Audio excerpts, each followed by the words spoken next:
There's a lot of emotions that come out in the process, and it's best for those emotions to come out. If they are not dealt with, it's actually going to make the legal process so much harder. So when people have been able to process the emotional aspects of the relationship not continuing and the separation and divorce process happening, they're going to be better placed to actually make the right legal decisions and be able to conclude the matter legally. Welcome to the show, Caroline. I'm so looking forward to having this chat with you today, and we're going to delve into the whole world of divorce, which, you know, has its ups and obviously its downs, and, you know, you're going to guide us through this podcast today and give us a bit of an overview on your perspective as a family lawyer and CEO and principal lawyer of Newway Lawyers, which is an Australian non-profit law firm, which I'm very excited to talk to you about as well. But first up, I'm going to ask you a bit of a fun question. We've been kind of sitting here going, oh, what's a fun question we can ask a family lawyer? So we've all been privy to the Johnny Depp and Amber Heard law case. If you were a celebrity lawyer and had to choose between representing Johnny Depp or Amber Heard, who would you pick and why? Oh, that's a great question. Really juicy to start off. I have to admit, I followed parts of it because it's very rare to see a family law matter that's given media coverage. In Australia, you know, coverage of family law matters doesn't happen, and a lot of times, particularly in domestic violence and family violence matters, they're closed court, so you don't ever get to see that level of legal proceeding play out. So I think a lot of people in the family law space did watch it and follow it. It's so difficult. I think both parties brought a lot of good and bad to the relationship. And it's very hard to, and I think that's also a thing that people sometimes see these proceedings as being there's a winner or a loser, and there's not. So it's really hard to take sides. But from a purely legal point of view, if I had to represent one of them, I would probably go Johnny Depp. Yeah. Now, you've been a lawyer for a long time. I guess I wanted to ask a few questions about some of the bizarre kind of cases that you may have come across, or reasons why a couple wanting a divorce, because we all know some of the major reasons, but there are also some intricate reasons that may not be clear, and even perhaps to you as a lawyer you might find strange. Did you have any clients that kind of you went, oh really, that's why you're getting divorced? I think probably to try to bring it to a general level, because everyone's story is so unique, and there are the unique stories that you hear that are, you're like, oh, wow, I haven't really heard that before. That's new. But I think to generalize, probably one of the biggest things is the inability for people to get over the small stuff. Sometimes people will come to the office and you're listening to them and you think, this is leading to separation and divorce, perhaps with some earlier help and assistance, maybe things wouldn't have gotten to this point, and an ability to let go of the little things, I think is a really important thing in a relationship. It's true, isn't it? I do know a lot of people get fixated on those small things, and then that small thing becomes another small thing. Yeah. To give you an example, I mean, someone came to my office and we were trying to delve into that reason, what's led to this, what's the real reason that the relationship can't be fixed, can't be held. And it's like, well, we can't agree about the fixtures and fittings that we're putting in the bathroom. It's like, I don't think that's, at the point of separation and divorce. I think there might be some other services available. And, whether or not that was a limitation in my ability to get to the deeper cause, or whether that genuinely was the cause in their mind. Tell me about, this is a couple of questions that I guess our audience are busting to know. And we've all heard cases, and obviously we touched on Johnny Depp and Amber Heard, and there was a lot of perspectives on that. Someone saying, oh, she's a gold digger. Others saying, oh, no, she needs to get what she deserves. Have you dealt with gold diggers in your experience? And what's it like trying when you clearly know someone is in it for the financial benefits other than other kind of more genuine reasons? Yeah, I think it's rare. It's not as though I commonly see people turning up to get advice on separation and divorce to improve their financial situation and from a purely financial perspective. I think people realise that separation and divorce is not an easy process. And even if you were to walk out of it in a financially better situation, there's some trauma that comes with the process. And, there's probably easier ways to set yourself up financially than to go through separation and divorce. So I would say it is quite rare. That being said, when parties are going through separation and divorce, there certainly are some people that are more financially motivated than others. Everyone has different motivators in life. And for some people, money and finances are a big motivator. And the nature of resolving family law property settlement matters means that if finances are something that motivate you, that will come to the fore, and it will be something that is evident. In that situation, do the proceedings last? Do they go on for longer? It's hard to tell because it takes two in the process to make a matter protracted.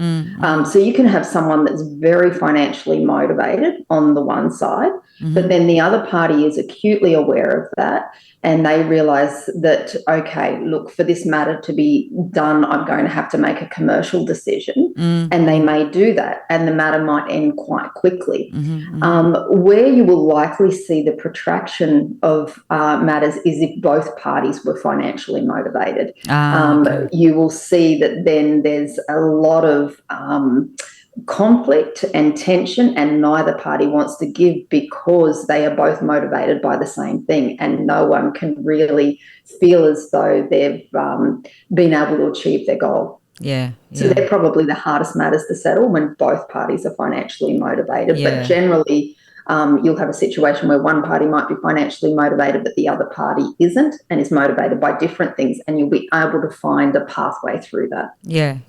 Okay, that's interesting. If you were to pack a survival divorce kit, what are 3 things that you would include? Another great question. I think the first thing would be a pack of tissues. You're definitely going to need them. There's a lot of emotions that come out in the process, and it's best for those emotions to come out. If they are not dealt with, it's actually going to make the legal process so much harder.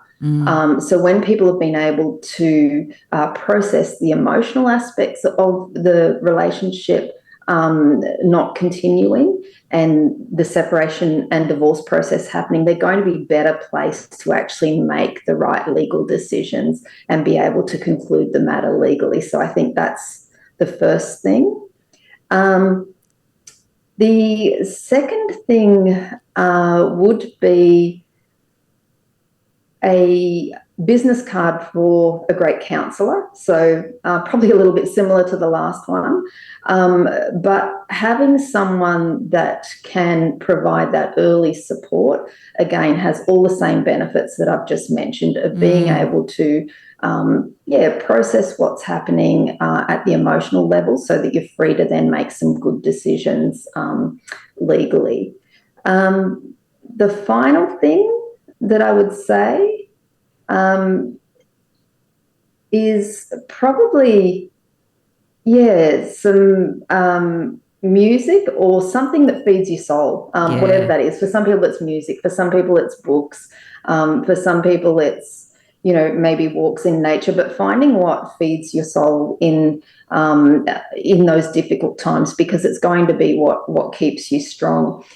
It's funny that you say that, Maria, about a divorce survival kit, because one of the things that we have as part of our client care program, which I'll probably share a little bit more about, is what we call our client care packs that get sent out to clients in advance of key dates like mediation and court.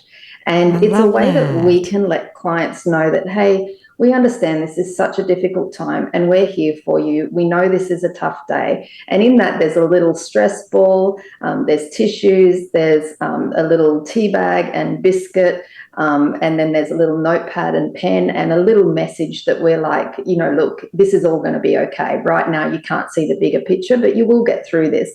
And we send those out in advance of the key court dates. So in some ways, we actually have our little divorce survival packs that we send people through the process as well. I love that, Caroline, and it's so important. It's those little simple gestures or little reminders of, hey, I will get through this and it's okay, and I can move on from this point. I think it's so important, and I think everyone needs to hear that. Sometimes it's those little things, a pack of tissue, cry your eyes out, get it out, get the emotions out, speak to someone, and if I know you deal with a lot of financially vulnerable situations where, a counsellor might not be accessible, but speaking to someone, a trusted friend or someone, having a support person there for you through this time is important. And absolutely doing something that's good for you. It might even be a nap or, exactly. it's just something. I think that it's super, super important. Because I think one of the things that we've managed to do is when people go through separation and divorce, we've managed to just put a label on it that this is a legal process. And actually it's incredibly holistic as a process. Yes, there's legal aspects to it, but it's a physical process, it's an emotional process, it's a spiritual process. And all of those things are involved in the journey through it, yet somehow we've just put this legal tag on it, and it minimizes it, because, we need this wraparound approach to it where we do address not only the legal but all these other things that are happening in the realm as well, for not only the person but the family, the children as well. Absolutely. It affects all aspects of your life essentially, doesn't it?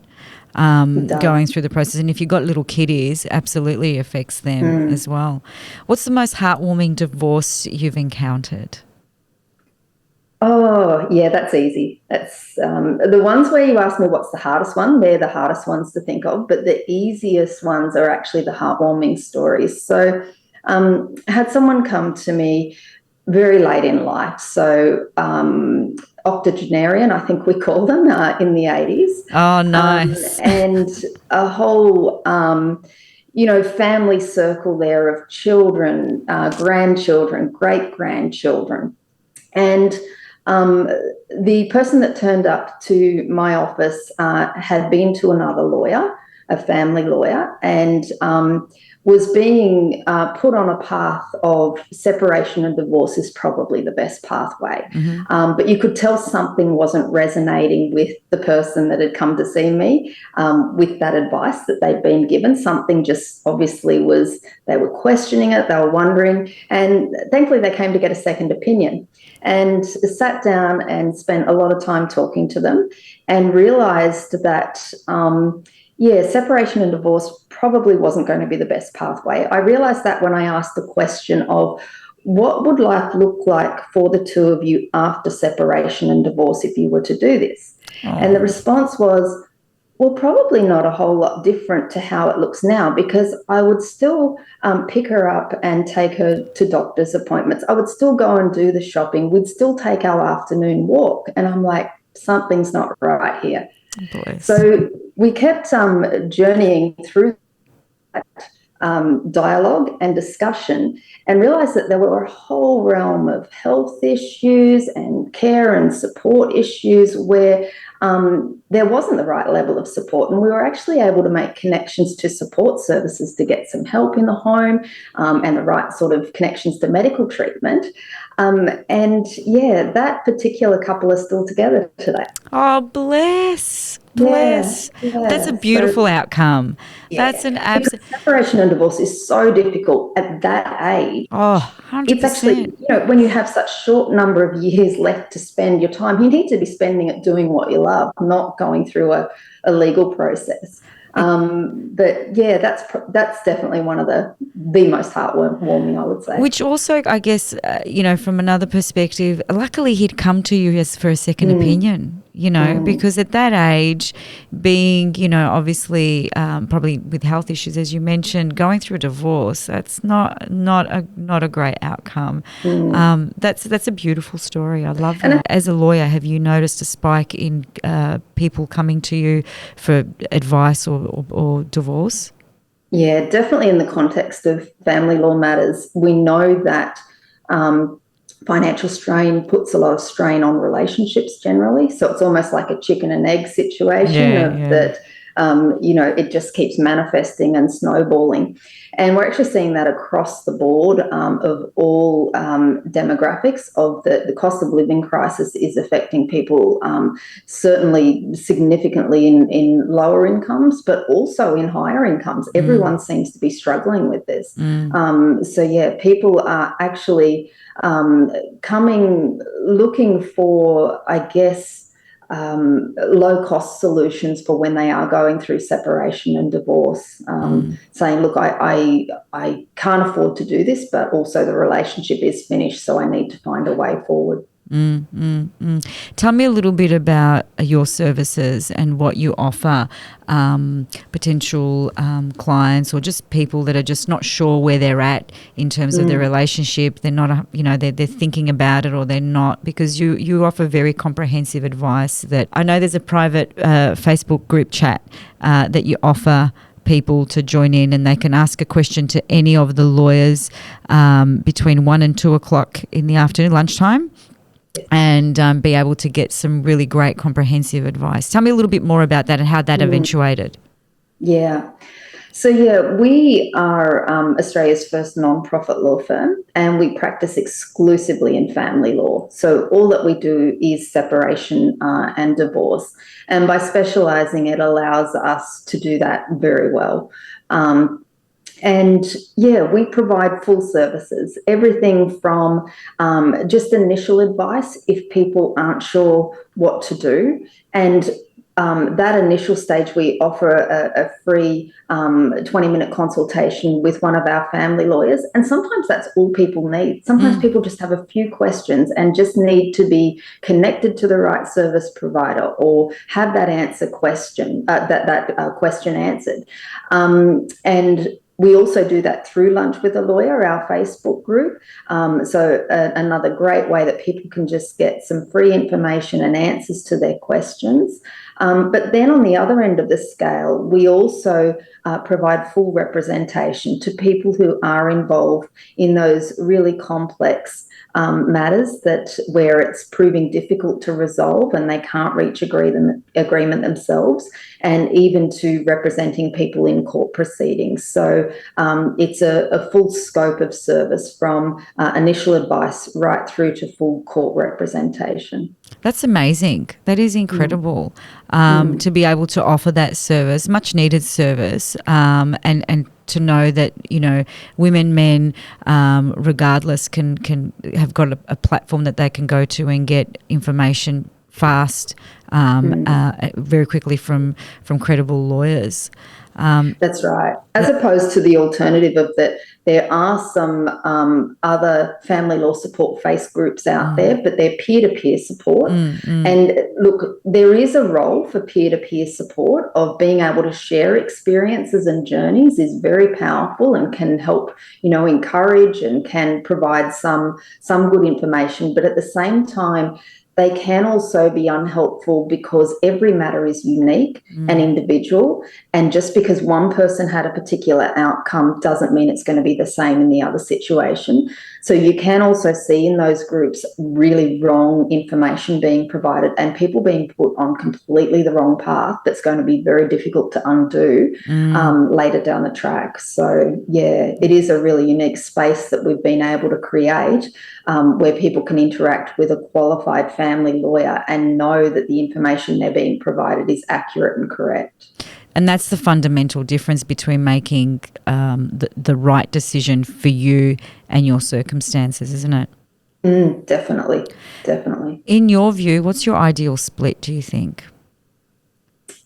The most ideal split is one where it's self-determined by the parties. So where the parties both realise the relationship is over. They're both in the same kind of a place emotionally.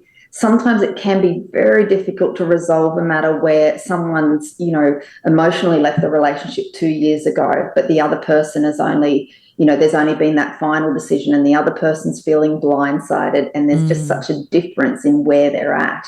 But the ideal separation is when both parties are in the same place. They're like, yeah, look, okay, the relationship's not working, and they have decided to separate and divorce. And then they actually self-determine the outcome themselves. They realise that, look, it's, we know our personal circumstances best. We know our kids. We know our finances. So let's reach agreement ourselves. And simply use the role of family lawyers at that point, Maria, is simply for a bit of advice and guidance and then to formalise a document. And, those matters tend to be quicker, more streamlined and cost effective when parties can do that. And I think, that's certainly the ideal situation. No one enters into a relationship or marriage thinking it's going to fail, but if it does, if they can actually have an amicable agreement and self-determine it, that's the best outcome. What are some of the tops, just for our audiences that would be listening to this and probably I'm not saying that they're in a bad relationship, but obviously through your experience there are some top telling signs of when the relationship's going a bit sour, other than the major culprits like obviously domestic violence and alcohol and drug abuse and all that sort of stuff. What should people look out for or start to perhaps have that conversation with their partner or with their counsellor if things are kind of not right? What's a pattern that you've seen? Yeah. So I think there's a few things that people that, come to my office at the point of separation and divorce and they say, look, looking back, I saw there were probably some, early warning signs. I didn't think too much of them at the time, but now I can see that, they were the symptom of something being not right. And some of the common things that we see with that is firstly a breakdown in communication, that the communication shifts and there's not that deep level of communication. It becomes more of a superficial communication, or even at its worst that there really is just not a lot of communication happening. I guess similar to that is also repetitious arguments. So, if people are constantly arguing about a particular issue, it's obvious that that is a big issue and that it needs to be worked through. And that's the warning sign at that point to, try to get counselling or help. Because if that issue keeps manifesting, it's not going to go away in and of itself. It needs to be dealt with. A couple of the other things we see is unequal input and contributions. So, a relationship is always a two-way street, two people involved, and it should feel as though both people are invested. So one of the early warning signs might feel as though it's unequal, that one person's invested, but the other person isn't, putting in the time and effort. And then I think a final one is what we call kind of financial infidelity. If one person's retracting from the relationship financially and you're starting to see some secrecy around the financial aspects of the relationship, that's usually a warning sign that, yeah, something's not right and something's happening. If someone's setting up separate bank accounts when there's always ever been joint bank accounts, or, if they're spending on different things, that can be an indicator as well. Oh, wow. What's a misconception that you find people often come to you? You touched on one earlier. It's that I want to do this, and you've gone, no, that's not what the legal system's about. But what's another, I guess, misconception with the family lawyer that people need to be privy to? Yeah. I guess probably the biggest one is that people probably don't understand the level that we carry their matter. That yes, we carry it professionally, but we also do carry it emotionally and personally, and we do care about them. They're not just the reason we're giving them advice is not just for a legal outcome. It's because we want what's best for them. And I think sometimes people can't see that. I think at Newway they can, because we do have a very different approach with the client care program. But sometimes I think people just think, oh, well, at the end of the day, you'll just close my matter and it'll be done. But, I can pretty much remember all the names of my clients, their children's, and it sits with you. With working as a non-profit firm like Newway, it really is a game changer for especially today. When you started the practice, was that your intent? What was your intent? Because I know we touched on this earlier before we started to record, that your background, you grew up on a farm and then you kind of got into the law. So run me through your journey and why this was important to you. Yeah. I was really fortunate during my career to have experienced at that point the two approaches to family law service provision. So traditionally there's only been two approaches. There's government funded services like legal aid and community legal clinics, and then there's private law firms. And so I was able to work in both those areas, and there's advantages and disadvantages in both of those. But fundamentally, having those two service providers has meant that there's been a gap where most people find if they go at the point of separation and divorce to try to get legal aid, they'll find they're not eligible. It's very, very restrictive, the criteria for accessing it. Yet then it's a big leap to go to a private lawyer and pay a huge amount of money. And people are like, well, I'm not eligible for this, but I can't afford this, and I'm just falling through the gap. And that was something that I got to see directly when I was working in the two different models. So I'd been working in law and actually became really frustrated with the process. I loved the work. I loved helping and caring for people, but I hated the system and I hated the processes. And I thought that I decided I was going to opt out of law for a while. Wow. It's not for me. I'm done. What was it? What specifically made, what specific part of the process did you dislike? Yeah, it was the fact that there were so many people missing out on services. People would come in, couldn't help them through government funded services. They couldn't afford a private lawyer, so they just had to go away and self-represent. And there was nothing else really, really there. Yeah. So I thought, okay, that's not for me. I like the work, but I don't like the system and the process. So I decided to work in the non-profit sector for a while in community development. I worked up in the middle of Kakadu National Park for a while and did some community development work there and absolutely loved it, and really connected my heart to the non-profit sector, thinking that's where I was going to spend my kind of rest of my career. And I started studying my master's in the management of non-profit organisations, and I started to meld this idea of non-profit family law firm. Is it possible to kind of come up with this middle ground? And with a lot of research and kind of working it through, it seemed like it was possible. And I thought, okay, well, the only way to really see if it is possible is to try it. And so in 2009, I quit my job and decided to start Newway Lawyers.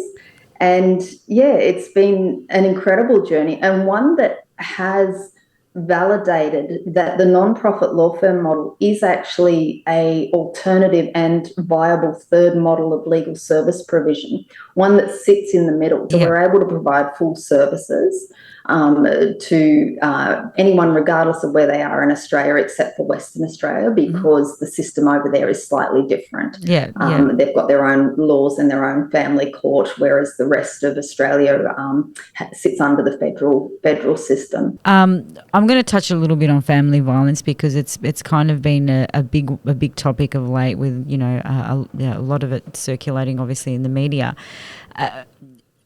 For people that are going through a volatile situation at home and feel like they need to get out, would someone like that come to your platform or get in touch with you, or would there be other advice that you would share with someone that is in a situation that isn't healthy or is very toxic? Yeah, that's a really common presentation. We see many people who are in unsafe situations, and they come to us as the starting point for being able to leave the relationship. So we are able to help them with that. Again, it's a very tailored individual strategy of making sure there is a safety plan and the right measures in place from a legal point of view to make sure they and the children are safe, and then also adding in wraparound support from domestic violence service providers so that there is, again, that holistic support. But yes, look, unfortunately, that's a lot of the work that we do. And one of the biggest misconceptions that we see is people come saying, I can't leave the home because if I do that, I lose my rights to property and financial settlement. And it's probably one of the biggest misconceptions we see. And we really quickly correct that to say, look, safety is paramount and first. All of the other stuff can be resolved, and you do not forgo your rights and entitlements to property settlement by leaving the property. And you should leave if you need to, if there are safety concerns. But that is unfortunately one of the biggest misconceptions that people have. It is, and especially, people that find themselves that are in a financially abusive relationship where they have no finances, and they're kind of stuck, or they feel stuck. And if they've got a few little children, and they're really not sure, and they're very disempowered both emotionally and financially, and for them it's a bit of a tricky one. What do I do? I can't afford this, and it can be a bit overwhelming. Hence why they stay. So they're able to come to a platform like yourself and get some advice and get that support that they need to at least start seeing the path forward.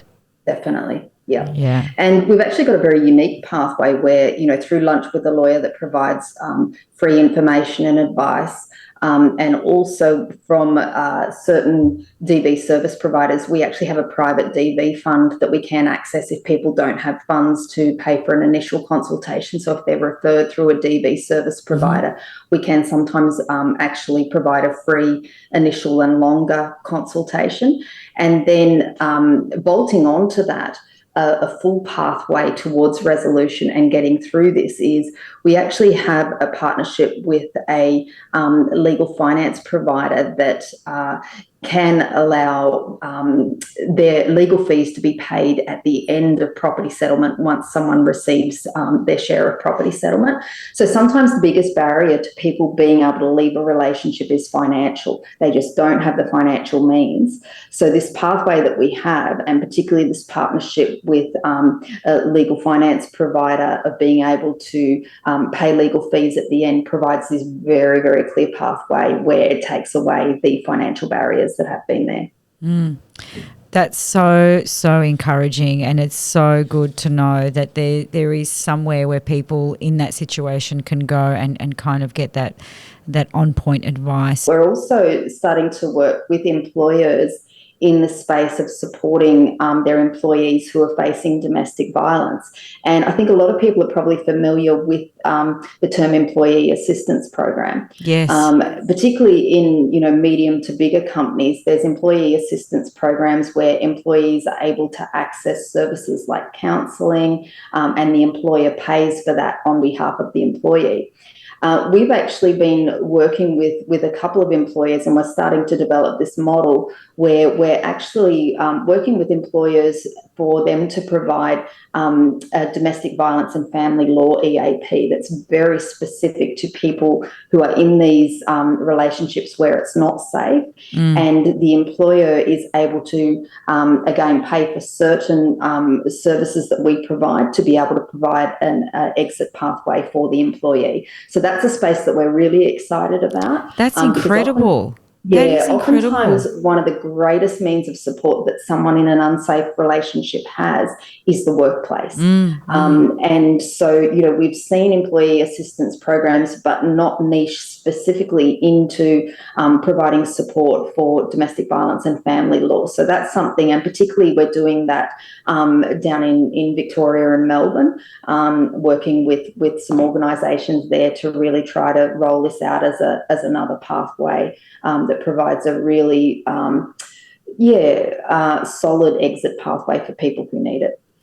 It sounds amazing and very much needed at the moment too. So I think if employers can get onto this as another support, that would be incredible for a lot of people facing, toxicity in their relationships. I've got another quick question as I'm talking to you.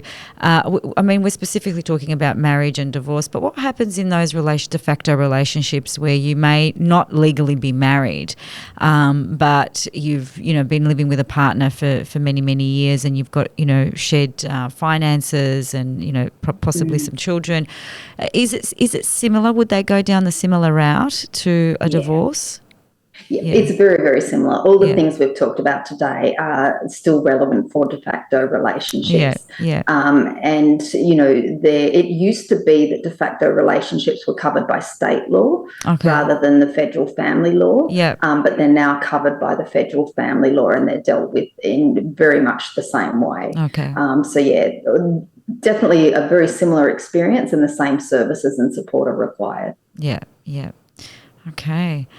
What's your secret to thriving both professionally and personally? Because you seem to be juggling a lot of hats, Miss Caroline, and you've got this beautiful smile, and you're so warm and, so lovely. You seem like you have it all balanced. Tell me your secret. Yeah, I guess it depends on the day. You ask someone that and it's like, today it's all together, it's all happening. And then other days you're like, not so much. But overall, I think the biggest thing is connecting and doing something that you love.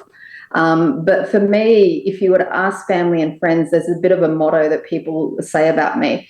And it's faith, family, chocolate, and Pepsi Max. However, I have dropped the Pepsi Max because I've realised that is not good for me. So now it's faith, family, and chocolate. Oh, that's okay. At least the chocolate's still in there. I ate all the kids' Easter eggs. That's okay. I do it every year, and then I feel terrible. Well, now my sons are older now, so they're all into their bodies, and they're cutting or they're bulking or they're doing something. So they're not eating that many chocolate. But I still tell the family, get some chocolate Easter eggs, because I'm the one that will scoff them, especially after a long day. It's like my comfort food. They taste better than normal chocolate too. They do. We have this argument all the time. My husband says, this is ridiculous. It's the same. It's Cadbury. I'm like, nah. They put something in the Easter eggs that's completely different. No.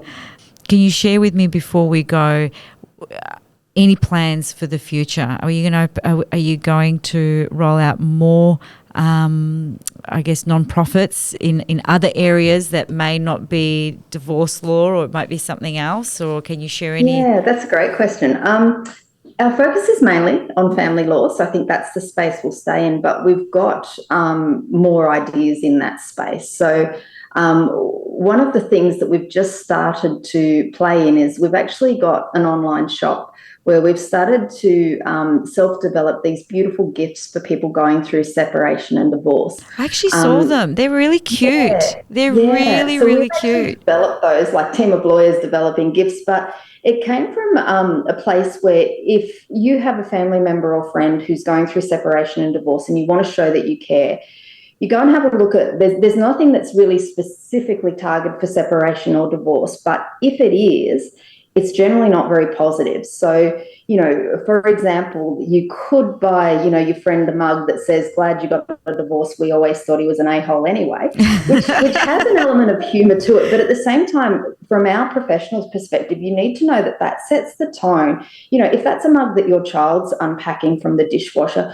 what tone does that set for your future co-parenting relationship? Yeah. So, we've seen that there's a space to come into this separation and divorce gift market and bring some really beautiful, encouraging and uplifting gifts. So one of them that we've developed is actually an inspiration board. It's a big magnetic board that sits on the fridge, and there's a lot of self-reflection questions there, and you can pin your favorite photos. So, it's I know that I can always rely on, and you can, put your friends and family name there, or one thing I like about me, and I will always remember that. So we have these beautiful kind of questions and prompts that are positive and that are taking people on a journey of that, hey, it's going to be okay. And our goal with our online gift shop is actually that we will sell the gifts for profit, and those profits from the gifts will actually fund things like our DV fund and our client care program. And allow us to be able to help more people who are really struggling and don't have any other means of getting support. We've got a beautiful gift coming for children that's also got a little children's book. So we're really excited about that as well. I love that. And it's good. It's great because, children are unfortunately the ones that are affected the most if they're part of a divorce, and sometimes it can be a positive outcome, but it still has an effect on the little ones. And it's great to have something for them as well.